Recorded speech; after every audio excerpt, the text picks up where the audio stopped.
সতর্কজনিত বার্তা বা হতে পারে সতর্কজনিত এই ভিডিওটি হয়তো হাজারো মানুষের সচেতনমূলক ভিডিওয় পরিণত হতে পারে যদি আপনারা বেশি বেশি করে শেয়ার দেন।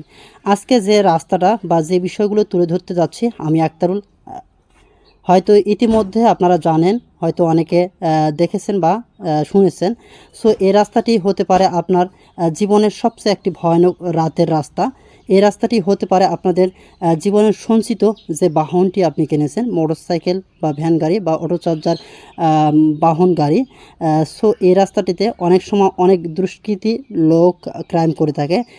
এর অবস্থান হচ্ছে রংপুর ডিস্ট্রিক্ট মিঠাপুকুর থানা, বরেতি শেরডাঙ্গা মাঝামাঝি মুরাদপুর ক্লিনিক থেকে ভাটারপাড় অবধি। এই দীর্ঘ একটা সময়ে কোনো নেই ঘর বাড়ি, নেই কোনো মানুষের আনাগোনা। সো দুষ্কৃতী যারা আছে তারা এখানে ক্রাইম করে, বিভিন্ন জায়গা থেকে নিয়ে আসে বিভিন্ন চালকদের। সো যারা অপরিচিত আছেন তারা হয়তো এই রাস্তা বেশ করে প্রবেশ করবেন না। আর যারা আমাদের এদিকের পরিচিত তারা তো মাগরিব পরে এই রোডে প্রবেশ করে না। সো আমার জায়গা থেকে আমি শেয়ার করলাম, আপনাদের জায়গা থেকে আপনারা নিজ নিজ উদ্যোগে ভিডিওটা বেশি বেশি করে শেয়ার দেবেন, এতে করে সবাই সচেতন হবে এবং জানতে পারবে। এখানে আমার কথা শেষ করলাম। সবাই ভালো থাকবেন, সুস্থ থাকবেন। আল্লাহ হাফেজ।